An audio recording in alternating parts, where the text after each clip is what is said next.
Hi everyone, hope आप सब खैरियत से होंगे। आज मैं आपके लिए लाई हूँ एक और हॉरर स्टोरी। आज की कहानी है एक और शख्स के बारे में जिसने विस्परिंग हॉलो रोड जैसे खौफनाक और सुनसान रोड को क्रॉस करने की शर्त कबूल की। विस्परिंग हॉलो रोड एक ऐसा रास्ता है जो घने जंगलों से गुजरता है और आज तक जो भी उस रास्ते पे निकला है वो कभी वापस नहीं आया। सैम को पैसों की सख्त ज़रूरत थी और इसी वजह से उसने ये शर्त कबूल करने से पहले एक बार भी नहीं सोचा कि आगे उसके साथ क्या होने वाला है। उसे मालूम नहीं था कि ये उसकी ज़िंदगी की सबसे बड़ी गलती साबित होगी। तो तैयार हो जाएं सुनने के लिए एक खौफनाक कहानी जिसे सुनने के बाद आप किसी भी सुनसान रास्ते पे जाने से पहले 100 बार सोचेंगे। क्रिसमस ईव पे सैम अपनी कार में बैठा अपने दोस्त रायन से फ़ोन पे बात कर रहा था। रायन उसे एक शर्त लगाने के लिए मजबूर कर रहा था जिसके लिए वो सैम को $500 ऑफ़र कर रहा था। रायन ने सैम से कहा कि रास्ता सिर्फ 1 घंटे का ही तो है। $500 1 घंटे की ड्राइव के लिए बुरे नहीं हैं। बेवकूफ़ होगे अगर तुमने शर्त कबूल ना की। सैम ने कहा कि उस रोड के बारे में कई कहानियाँ मशहूर हैं कि वो रास्ता आसेबी है और काफ़ी ख़तरनाक भी है। रायन ने हंसते हुए कहा कि ये तो सब बच्चों की बनाई हुई कहानियाँ हैं, तुम इनको सुनकर डर गए। सैम डरा हुआ तो था लेकिन उसके घर के हालात कुछ ठीक नहीं थे और उसे पैसों की सख्त ज़रूरत थी। बस यही सोच के उसने ना चाहते हुए भी रायन की ये शर्त कबूल कर ली। अब अगर दोस्त ऐसे हों तो दुश्मनों की क्या ज़रूरत। रायन अगर एक अच्छा दोस्त होता तो यूं ही पैसे सैम को दे देता, इस तरह उसे शर्त के लिए मजबूर ना करता। खैर, सैम ने रायन को कहा कि वो विस्परिंग हॉलो रोड पे जाने के लिए तैयार है और ये कि वो $500 उसे देने के लिए रेडी रखे। जिस पे रायन ने उसे कहा कि हाँ ज़रूर, पर डर के मारे बीच में गाड़ी मोड़ के वापस मत आ जाना। सैम ने फ़ोन पैसेंजर सीट पे फेंका, गाड़ी स्टार्ट की और विस्परिंग हॉलो रोड की तरफ निकल पड़ा। ठंड इतनी थी कि कार का हीटर भी ठीक से गाड़ी गर्म नहीं कर पा रहा था। विस्परिंग हॉलो रोड पे बिल्कुल अंधेरा था। कोई स्ट्रीट लाइट, कोई रोड साइन, कुछ नहीं था। बस लंबे लंबे घने दरख्त चारों तरफ दिखाई दे रहे थे और बस सिर्फ सैम की कार की हेडलाइट्स की रोशनी थी जो रोड को ज़रा कुछ रोशन कर रही थी। लंबे लंबे काले घने दरख्तों की वजह से चांद की रोशनी भी छुप गई थी। स्नो धीरे धीरे गिर रही थी और हवा में एक अजीब खामोशी थी जो सैम को और टेंस कर रही थी। सैम के दिल में ख्याल आ रहा था कि कार अगर यहाँ ख़राब हो गई तो पता नहीं क्या होगा। पहले कुछ मीलों तक सब नॉर्मल ही लग रहा था। रास्ता सिर्फ अंधेरे और खामोशी में डूबा हुआ था और कुछ ख़ास डरावना नहीं लग रहा था। सैम रिलैक्स होने लगा और अपने आप से कहने लगा, ये इतना बुरा नहीं है, बस एक रोड ही तो है। पता नहीं इतनी कहानियाँ क्यों मशहूर हैं इसके बारे में। लेकिन फिर उसके साथ कुछ अजीब हुआ। अचानक से सैम ने रोड के किनारे एक लड़की देखी। वो अकेली खड़ी थी और उसने हाथों से अपना मुंह छुपाया हुआ था और दूर से ऐसा लग रहा था जैसे वो रो रही हो।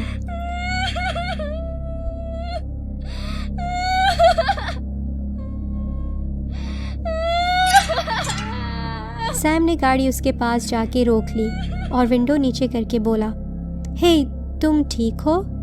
तुम यहाँ अकेली क्या कर रही हो? लड़की का चेहरा बहुत पेल था और उसकी आंखें लाल थीं। मैं पास ही में रहती हूँ। मेरी टांग में चोट लग गई है और मैं घर नहीं जा सकती। सैम ने थोड़ी देर सोचा और फिर कहा, ठीक है, गाड़ी में बैठ जाओ, मैं तुम्हें ड्रॉप कर देता हूँ। लड़की गाड़ी में बैठ गई। सैम ने हीटर ऑन कर दिया और गाड़ी चलाने लगा। ड्राइव के दौरान उसने लड़की से पूछा, तुम्हारा नाम क्या है? उसने धीमे से जवाब दिया, विक्टोरिया थॉमसन। तुम्हारी उम्र क्या है विक्टोरिया? मैं 10 साल की हूँ, उसने कहा अपनी नज़र सीधा सामने रोड पे रखते हुए। सैम को थोड़ा अजीब लगा। उसने और सवाल करना चाहा, तुम्हारी टांग में चोट कैसे लगी और तुम अकेली यहाँ क्या कर रही थी? लेकिन विक्टोरिया चुप रही। उसके एक्सप्रेशन बिल्कुल ब्लैंक थे, जैसे उसने कुछ सुना ही ना हो। सैम को उसका ये रवैया बहुत अजीब लगा। माहौल में खामोशी तारी हो गई, लेकिन सैम ने सोचा कि लड़की शायद बहुत अपसेट या डरी हुई है, इसलिए उसने और सवाल करना ठीक नहीं समझा और अपना ध्यान वापस रोड पर लगा दिया। कुछ देर दोनों खामोशी में सफ़र करते रहे। सिर्फ हीटर के चलने की मध्यम आवाज़ सुनाई दे रही थी। उसके अलावा बिल्कुल खामोशी थी, लेकिन सैम के दिल में एक अजीब सी बेचैनी थी। लड़की में कुछ अजीब सा था, कुछ जो वो समझ नहीं पा रहा था। उसका ड्रेस पुराना लग रहा था, जैसे कोई कॉस्ट्यूम हो। उसके सफ़ेद और बेजान से हाथ बिल्कुल हिलजुल नहीं रहे थे। ये सब सैम को अनईज़ी कर रहा था, लेकिन उसने इस सोच को अपने दिमाग से झटक दिया। कुछ देर सफ़र करने के बाद विक्टोरिया ने एक तंग रास्ते की तरफ इशारा किया जो जंगल के बीच में से गुजर रहा था। आप मुझे यहाँ उतार दें, मेरा घर बस इस रास्ते पे है। सैम ने हैरानी से उस तंग और अंधेरे रास्ते की तरफ देखा। तुम श्योर हो? यहाँ तो बहुत अंधेरा है। मैं तुम्हारे साथ चल के घर तक छोड़ देता हूँ। नहीं, विक्टोरिया ने जल्दी से जवाब दिया, शायद कुछ ज़्यादा ही जल्दी से। मैं ठीक हूँ, आपको ज़हमत करने की ज़रूरत नहीं है, मेरा घर बिल्कुल पास है। सैम एक लम्हे के लिए रुक गया। उस लड़की के जवाब ने उसे कंफ्यूज कर दिया था। तुम श्योर हो? उसने दोबारा पूछा, अंधेरे रास्ते की तरफ देखते हुए। हाँ, लिफ्ट देने का शुक्रिया। सैम ने कुछ सोचते हुए सर हिला दिया और विक्टोरिया को जाते हुए देखता रहा। वो लंगड़ाते लंगड़ाते बिना पीछे देखे घने जंगलों में गायब हो गई।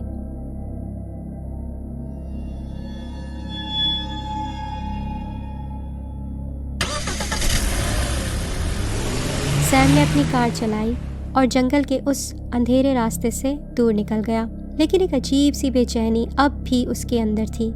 रास्ता बिल्कुल सुनसान था, लेकिन सैम बार बार रियर व्यू मिरर में देख रहा था। फिर उसके जहन में एक ख्याल आया जिसने उसे गाड़ी रोकने पर मजबूर कर दिया। सिर्फ 10 साल की छोटी सी बच्ची है, अगर वो घर सही सलामत ना पहुंची हो तो? परेशानी और घबराहट में सैम ने ब्रेक्स लगाई। उसने कार तेज़ी से वापस घुमा ली, उसी रास्ते की तरफ वापस जाने के लिए जहां उसने विक्टोरिया को छोड़ा था। सैम ने गाड़ी उसी जगह जाके रोक दी, अपनी फ्लैश लाइट साथ ली और जंगल के बीच उसी रास्ते पर चलना शुरू किया। विक्टोरिया, तुम ठीक हो? विक्टोरिया।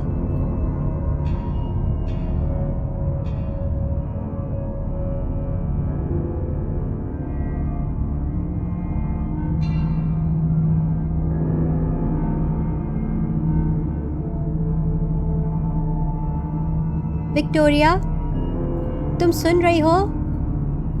सैम जंगल में और आगे बढ़ता गया।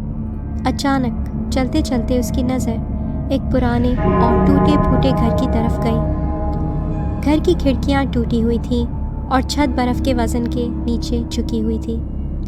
एक जंग लगा हुआ साइन डोर के ऊपर लटक रहा था जिस पर लिखा था थॉमसन फैमिली होम। फिर सैम को ज़मीन पे कुछ नज़र आया। वो किसी और की नहीं, विक्टोरिया की कब्र थी। Victoria Thomson, 1965 to 1975। ये कैसे पॉसिबल है कि वो मेरे साथ गाड़ी में थी जबकि वो 50 साल पहले मर चुकी है? वो भागता हुआ वापस अपनी कार की तरफ गया, अंदर बैठा और दरवाज़ा ज़ोर से बंद कर लिया और कार को फुल स्पीड में चलाने लगा। अचानक कार का रेडियो चल पड़ा और क्रिसमस म्यूज़िक चलने लगा।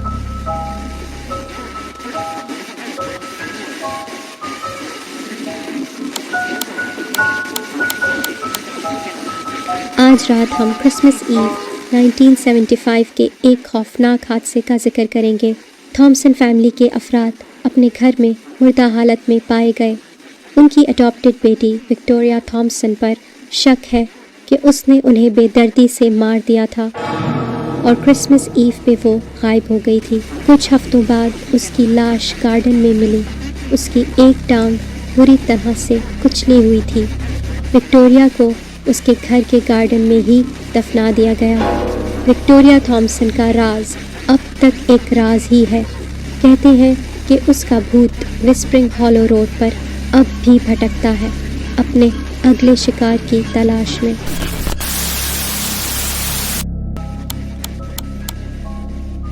ये स्टूपिड रेडियो बंद क्यों नहीं हो रहा?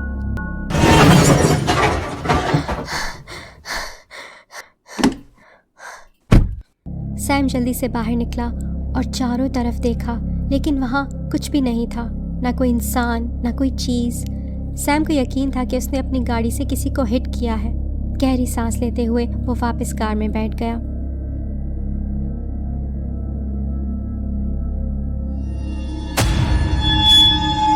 सैम ने पलट कर देखा, लेकिन बैक सीट खाली थी।